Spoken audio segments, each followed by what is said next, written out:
السلام عليكم ورحمة الله وبركاته.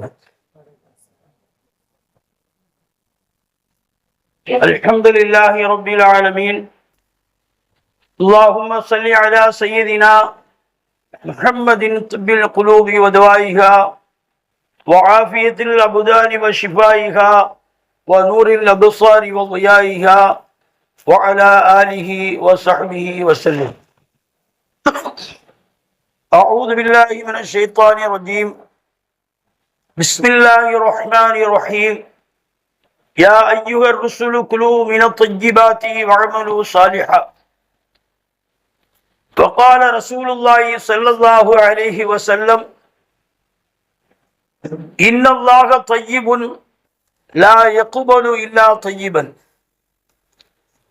கண்ணியத்திற்குரிய அல்லாஹ்வின் நல்லடியார்களே, நாமெல்லாம் ஒரு சிறப்பு மிகுந்த ஒரு பரக்கத் பொருந்திய ஒரு மாதத்தில் அமர்ந்திருக்கின்றோம். இந்த ரமலான் மாதம் மிக பரக்கத் பொருந்திய மாதம். ஒரு 2 மாதமாக எல்லா பள்ளிகள்லையும் இமாம்கள் ஓதி நம்மளாம் ஆமீன் சொல்லியிருப்போம். அல்லாஹும்ம பாரிக் லனா ஃபீ ரஜப வ ஷஅபான வ பல்லிக்னா ரமலான் அப்படின்னு துவா ஓதி நாமெல்லாம் ஆமீன் சிந்தி அந்த துவா கபூலானதின் பரக்கத்தினால் ரமலானை நாம் அடைய பெற்றிருக்கின்றோம். ரஜப் மாதத்திலையும் ஷாபான் மாசத்திலும் இவங்களுக்கு பரக்கத்து செய், பரக்கத்து பொருந்திய இந்த ரமலான் மாதத்தை அடையக்கூடிய பாக்கியத்தை எங்களுக்கு தா என்று கேட்டு துவா ஒப்புக்கொள்ளப்பட்டவர்களில் நாமளும் ஒருவராக இருக்கிறோம். ஏன்னு சொன்னா ரமலான் மாதத்தை அடையிறதே பெரிய பாக்கியம். இப்னு ஜௌசி ரஹ்மத்துல்லாஹி தஆலா சொல்றாங்க, கபராளிகளை எழுப்பி இப்போ உங்களுக்கு என்ன வேணும்னு கேட்டா ரமலான் மாதத்தினுடைய ஒரு நாள் நாங்கள் ஹயாத்தாக இருப்பதை விரும்புகிறோம் என்று சொல்வார்.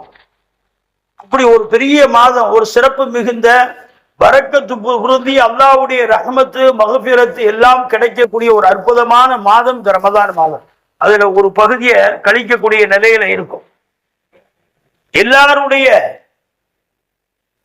கேள்வி என்னன்னு சொன்னா, நம்ம ஒவ்வொரு காரியத்தை நினைக்கிறோம், ஒரு நோய் ஷிஃபாவாக துவா செய்யறோம், ஆனா எதுவுமே நடைபெறாமல் போகுது அப்படின்னு ஒரு புலம்பல் எல்லாத்திட்டே இருக்கிறத பார்க்கும்.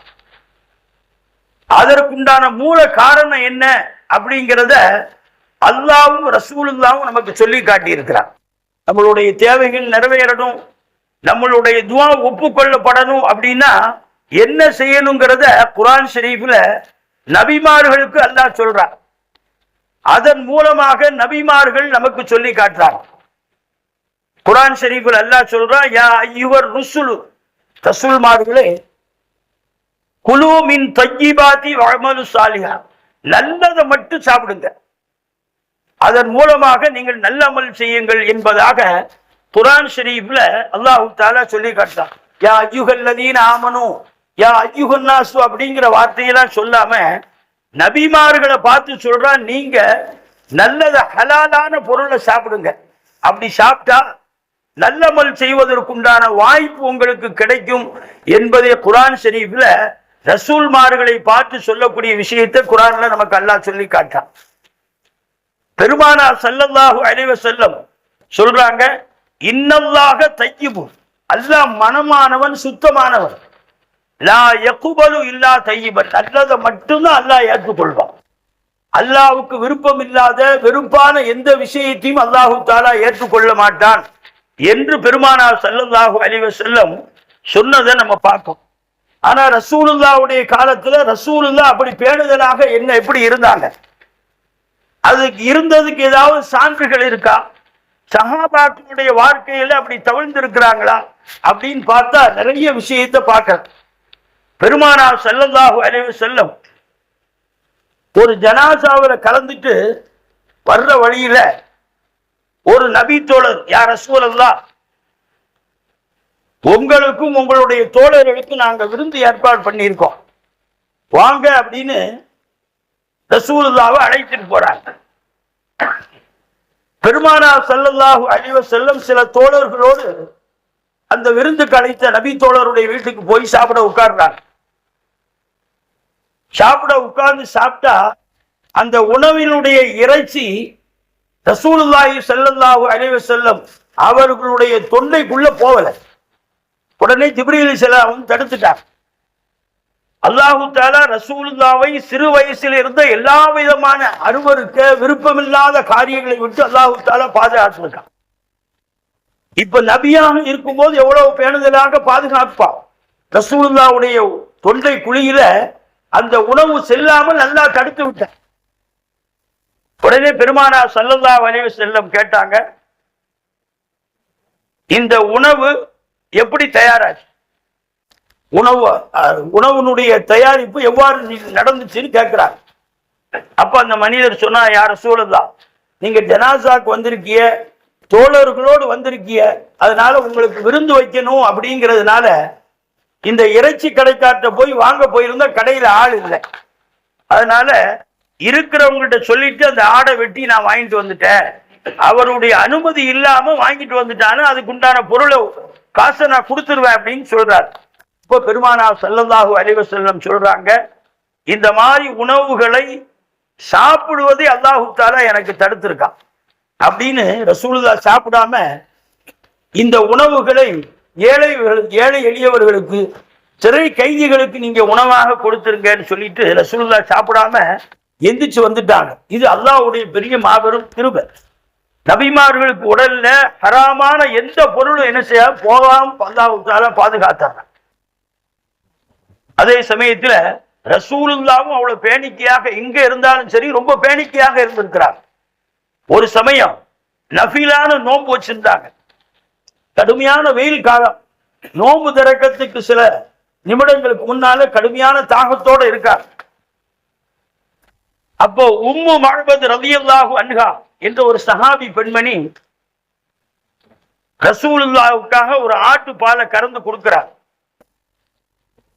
ரசூலுல்லாஹ் அதை வைத்து நோன்பு திறப்பதற்காக முன்னால வச்சிருக்கிறார். அப்ப கொண்டு வந்தவற்றை கேட்கிறாங்க, உம்மு மஅபத் போய் கேளுங்க, இந்த பால் எப்படி வந்துச்சு. உடனே அந்த வந்தவர் ஹஜ்ரத் உம்மு மஅபத் ரலியல்லாஹு அன்ஹா அவங்கள்ட்ட போய் கேட்க போறார். அவங்கள்ட்ட கேட்கும் போது, என்னுடைய வீட்டுல நான் வளர்க்கக்கூடிய இந்த ஆட்டுல இருந்து கறந்து ரசூலுல்லாஹ்வுக்காக நான் கொடுத்திருக்கேன்னு சொன்னாங்க.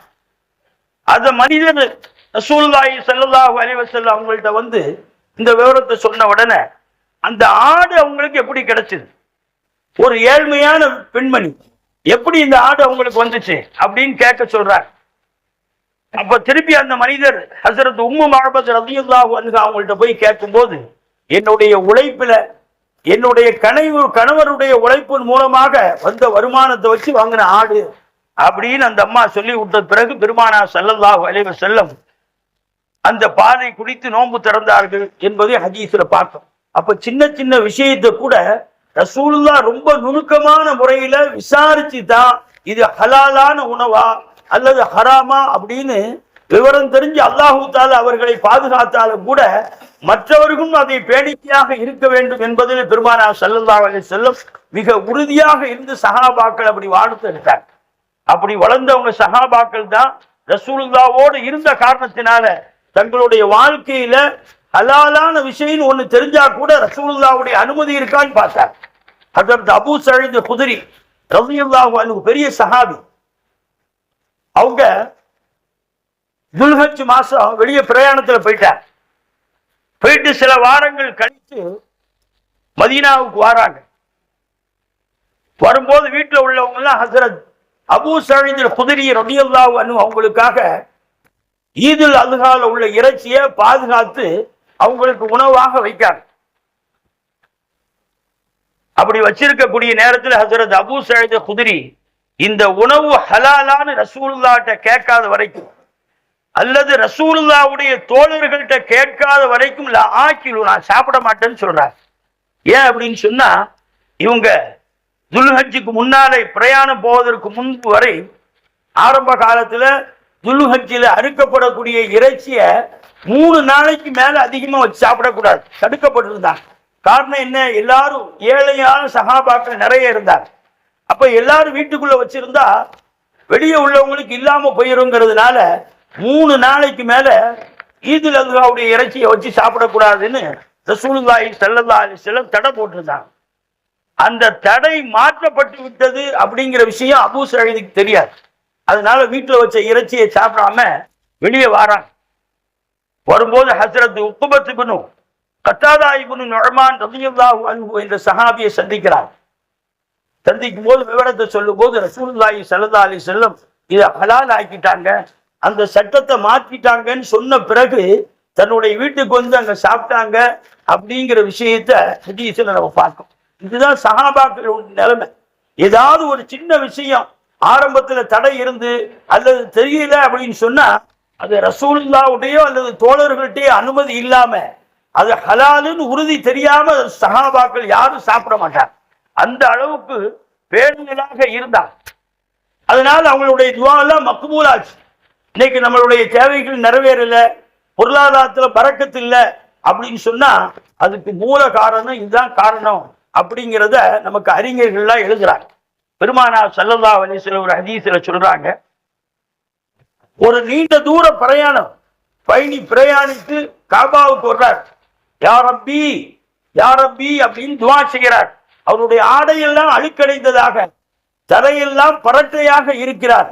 அவருடைய துஆ அல்லாஹ்ட்ட ஒப்புக்கொள்ளப்படாம போயிருக்கு. காரணம் என்ன அப்படின்னு சொன்னா பெருமானார் ஸல்லல்லாஹு அலைஹி வஸல்லம் சொன்னாங்க, மத்அமுஹு ஹராமுன் வ மஷ்ரபுஹு ஹராமுன் வ மல்பஸுஹு ஹராமுன். அவருடைய உணவு ஹராமா இருக்கு, உடை ஹராமா இருக்கு, குடிப்பு ஹராமாக இருக்கு.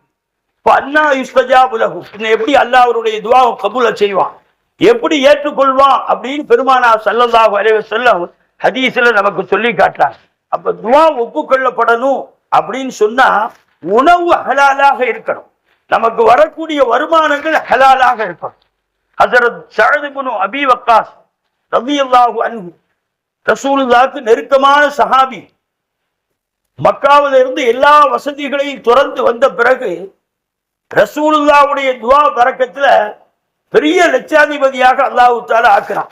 அந்த சஹாபி ரசூலுல்லாஹ்ட்ட வந்து கேட்கிறாங்க, யா ரசூலல்லாஹ், நான் எப்போ துஆ செஞ்சாலும் என்னுடைய துஆ கபூல் ஆகும், என்னுடைய துஆ மறுக்கவே படக்கூடாது அப்படின்னு ரசூலுல்லாஹ்ட்ட வந்து ஒரு நசீஹத் உபதேசம் கேட்கிறார். அப்ப ரசூலுல்லாஹி ஸல்லல்லாஹு அலைஹி வஸல்லம் சொன்னாங்க, நீங்க எப்போ கேட்டாலும் துஆ கபூல் ஆகும்னா அத்தியல் மக்காமக்க, உன்னுடைய உணவை ஹலாலாக நல்லதாக ஆக்குங்க. தக்குன் முஸ்தஜாபத்தன் தஅவத்தி, நீங்க துஆ ஒப்புக்கொள்ளப்படக்கூடிய மனிதராக ஆயிருவீங்க அப்படின்னு ரசூலுல்லாஹி ஸல்லல்லாஹு அலைஹி வஸல்லம் ஸஅத் இப்னு அபீ வக்காஸ் ரலியல்லாஹு தஆலா அவங்களுக்கு சொன்ன நிகழ்ச்சியை நம்ம ஹதீஸ்ல பார்ப்போம். அப்போ ஒரு சஹாபியினுடைய கேட்ட கேள்விக்கு ரசூலுல்லாஹ்வுடைய பதில் உணவு ஹலாலாக இருக்கணும், அதுதான் ரொம்ப மிக முக்கியமானது என்பதை ரசூலுல்லாஹி ஸல்லல்லாஹு அலைஹி வஸல்லம் ஹதீஸின் மூலமாக நம்ம பார்ப்போம். சஹாபாக்கள் அப்படித்தான் வாழ்ந்திருக்கிறாங்க. ஹஸரத் அபூபக்கர் சித்தீக் ரலியல்லாஹு அன்ஹு பெரிய சஹாபி, ரசூலுல்லாஹ்வுக்கு நெருக்கமான ஒரு சஹாபி. தங்கள்கிட்ட உள்ள ஒரு அடிமை ஒரு தடவை ஒரு உணவு கொண்டு வந்து கொடுத்துட்டார். கடுமையான பசி, என்ன செய்யறதுன்னு தெரியாம அவசரத்துல சாப்பிட்டார். பசியின் காரணத்தினால இது எப்படி வந்துச்சுன்னு கேட்காம சாப்பிட்ட பிறகு அந்த அடிமை சொல்றாரு, இந்த எப்ப தந்தாலும் இந்த உணவு எங்க வந்துச்சு அப்படின்னு கேட்பீங்க, இன்னைக்கு கேட்காம சாப்பிட்டீங்களே அப்படின்னு அடிமை கேட்கிறார். அப்ப ஹஸரத் அபூபக்கர் சித்தீக் ரலியல்லாஹு தஆலா சொல்றாங்க,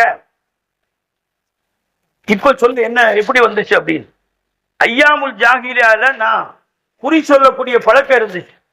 அப்போ ஒரு குடும்பத்துக்கு நான் சொன்ன ஒரு குறியின் காரணத்தினால அப்ப அவங்க எந்த விதமான கூலியும் எனக்கு தரல, இப்ப அதற்கு பகரமாக எனக்கு இதை தந்தாங்க அப்படின்னு சொன்னதுதான் தாமதம். ஹஸரத் அபூபக்கர் சித்தீக் ரலியல்லாஹு அன்ஹு தங்களுடைய வாயில கையை விட்டு எல்லாம் வெளியே வர்ற அளவுக்கு வாந்தி எடுக்காங்க. அப்ப பக்கத்துல உள்ளவங்க கேட்கிறாங்க, சாதாரண இது உணவு தெரியாம சாப்பிட்டோம்னா அல்லாஹ் மன்னிச்சிருவான், அப்படி இருந்து ஏன் இவ்வளவு கஷ்டப்படுதியே அப்படின்னு கேட்கும் போது ஹஸரத் அபூபக்கர் சித்தீக் ரலியல்லாஹு அன்ஹு சொல்றாங்க, லா யதுகுலுல் ஜன்னத ஜஸதுன் உதிய பில் ஹராம், ஹராமான உணவின் மூலம் வளர்க்கப்பட்ட உடம்பு இருக்க நாளைக்கு மறுமையில சுவர்க்கத்திற்கு செல்ல முடியாதுன்னு கண்மணி நாயகம் ஸல்லல்லாஹு அலைஹி வஸல்லம் அவர்கள் சொல்லி நான் கேட்டிருக்கேன். அதனால எல்லாத்தையும் என் உயிரே போனாலும் பரவாயில்லை, ஒரு பொருள் கூட ஹராமான முறையில் என்னுடைய உடலுக்கு சென்று விடக்கூடாது என்பதற்காக அவ்வளவு சிரமத்தை இந்த சஹாபாக்கள் எடுத்தாங்க அப்படின்னு நம்ம ஹதீஸ்ல நிகழ்ச்சிகளை பார்க்கோம். ஆனா அந்த ஹராமான விஷயத்துலதான் அதிகமா நம்ம ஈடுபடுறோம். நம்மளுடைய முன்னேற்றம் இல்லை, துவா ஒப்புக்கொள்ளப்படல, தேவைகள் நிறைவேறலன்னு சொன்னா நம்மளுடைய ஹலாலான ரிசுக்களை நம்ம பார்க்கணும். சுய பரிசோதனை செய்வது மிக முக்கியமான விஷயம். இந்த ரமலானுடைய மாதத்துல ஹலாலான பொருட்கள் கூட நம்ம ஹராமாக்கி வச்சிருக்கோம். ஹலால் நம்ம சாப்பிடலாம், குடிக்கலாம், என்ன வேணாலும் செய்யலாம். அப்படி ஹலாலான விஷயத்தை கூட இந்த ரமலான் மாதத்துல அல்லாஹ்வுக்காக, அல்லாஹ்வுடைய கட்டளைக்காக ஹலாலான வஸ்துக்களை கூட நாம தடுத்து ஹராமாக்கி வச்சிருக்கோம். ஆனா இந்த ரமலான் அல்லாத காலத்துல அல்லாஹ் தடுத்தது இல்லாம என்ன செய்யணும், கண்டிப்பா தடுத்து வைக்கணும். குர்ஆன் ஷரீஃபில் அல்லாஹ் சொல்லும் போது ஒமா ஆத்தாக்கும் ரசூலு ஃபஹுதூஹு ஒமா நஹாக்கும் அன்ஹு. ரசூலுல்லாஹ் உங்களுக்கு எதெல்லாம் கொண்டு வந்து சொல்றாங்களோ, எதெல்லாம் செய்யணும்னு சொல்றாங்களோ அதெல்லாம் செய்யக்கூடியவர்களாக ஆங்க. எதையெல்லாம் தடுத்து விட்டார்களோ அதையும் நீங்கள் எல்லாம் தடுத்துக் கொள்ளுங்கள் என்பதாக அல்லாஹ் குர்ஆன்ல சொல்றான். அப்ப நம்ம துஆ எல்லாம் ஒப்புக்கொள்ளப்படணும்னு சொன்னா அசல் ஹலாலான வருமானங்களை ஆக்கணும். நம்மளுடைய உணவு உடை எல்லாமே ஹலாலாக இருக்கணும். அப்படி இல்லாம ஹராமான வழியில சம்பாதிச்சோம்னு சொன்னா நம்மளுடைய எந்த அமலும் ஒப்புக்கொள்ளப்படாது. ஹஜ்ரத் முஹியுத்தீன் அப்துல் காதிர் ஜீலானி அவங்க துனியாங்கிற ஒரு கிதாபுல ஒரு விஷயத்தை எழுதுறாங்க. ஒருத்தர் சாப்பிடும் போது பிஸ்மில்லான்னு சொல்லி சாப்பிடுறாரு. பிஸ்மில்லா சொல்லி சாப்பிட்டா யாரும் ஷைத்தான் கூட இருக்க மாட்டாங்க. ஆனா பிஸ்மில்லா சொல்லாம ஒருத்தர் சாப்பிட்டாருன்னு சொன்னா ஷைத்தானும் கூட உட்கார்ந்து சாப்பிடுவான். இது ஹதீஸில் உள்ள வாசகம். ஆனா எப்போ பிஸ்மில்லாஹி அவ்வலகு ஆஹிரகு அப்படின்னு சொன்னானோ ஷைத்தான் அவனை விட்டு விரண்டு ஓடிடுவாங்க அப்படின்னு சொல்லி ஹதீஸ்ல இருக்கு. இமாம் முஹியுத்தீன் அப்துல் காதிர் அவங்க சொல்றாங்க, ஒருத்தர் ஹராமான உணவை சாப்பிடும் போது பிஸ்மில்லா சொன்னாலும் ஷைத்தான் அவரை விட்டு போக மாட்டான். ஹராமான உணவை சாப்பிடும் போது பிஸ்மில்லாஹிர் ரஹ்மானிர் ரஹீம் சொன்னாலும் கூட ஷைத்தான் கூடவே உட்கார்ந்து சாப்பிடுவான். லா உஃபாரிகுஹு, நான் அவனை பிரிய மாட்டேன். ஏன்னு சொன்னா ஹராமான உணவை தான் அவன் சாப்பிட்டுக்கிட்டு இருக்கான், அதுல எனக்கும் பங்கு இருக்கு அப்படின்னு ஷைத்தான் கூடவே உட்கார்ந்து சாப்பிடுவான். குர்ஆன் ஷரீஃப்ல சொல்றான் அல்லாஹ் வசாரிகுஹும் ஃபில் அம்வாலி வல் அவுலாத், அவங்களுடைய வலதுகளையும் குழந்தைகளையும் பொருட்களையும் அவர்களுக்கு கூட்டாக நீ ஆக்கிவிடு அப்படின்னு ஷைத்தானை பத்தி குர்ஆன் ஷரீஃப்ல அல்லாஹ் நமக்கு சொல்லி காட்டுறான். அப்போ ஹராமான வழியில செய்யக்கூடிய எந்த விஷயமாக இருந்தாலும் அல்லாஹ் ரசூலுக்கு விருப்பம் இல்லாம ஆகி நாம ஹராமான சம்பாத்தியத்தின் மூலமாக உம்ரா போறோம், ஹஜ்ஜி போறோம் அப்படின்னு சொன்னா அதனால எந்த ஃபாயிதாவும் நமக்கு இல்லை. அங்க போய் எஹ்ராம் கட்டிட்டு லப்பைக் வ சஅதைக் அப்படின்னு சொன்னா லா லப்பைக் லா சஅதைக் அப்படின்னு அல்லாஹ்ட்ட வந்து நமக்கு பதில் வரும். நம்மளுடைய எந்த அமலும் என்ன செய்யப்படாது, ஒப்புக்கொள்ளப்படாது, நமக்கு மூஞ்சிலே தூக்கி எரியப்படும் என்பதாக பெருமானார் ஸல்லல்லாஹு அலைஹி வஸல்லம் நமக்கு ஹதீஸின் மூலமாக சொல்லி தந்திருக்கிறாங்க. அதன் பிரகாரம் ரமலான்ல எப்படி நம்ம ஹலாலான விஷயங்களையும் தடுத்து இருக்கோமோ அதே போல வாழ்க்கை முழுவதையும் அல்லாஹ் ரசூல் தடுத்ததை விட்டும் நாம் பேணி தவிழ்ந்து இருக்க வேண்டும். அல்லாஹ் நம்மளுடைய துஆ எல்லாம் ஒப்புக்கொள்ளப்படக்கூடியதாக ஆகணும்னு சொன்னா இந்த அற்புதமான வழியை பின்பற்றக்கூடிய மக்களாக நாம் ஆக வேண்டும். அல்லாஹு தஆலா அப்படிப்பட்ட நல்ல தௌஃபீக்கை நம் எல்லோருக்கும் தந்தருள் புரிவானாக. வாஹிர் தஅவானா அனில் ஹம்துலில்லாஹி ரப்பில் ஆலமீன். அஸ்ஸலாமு அலைக்கும்.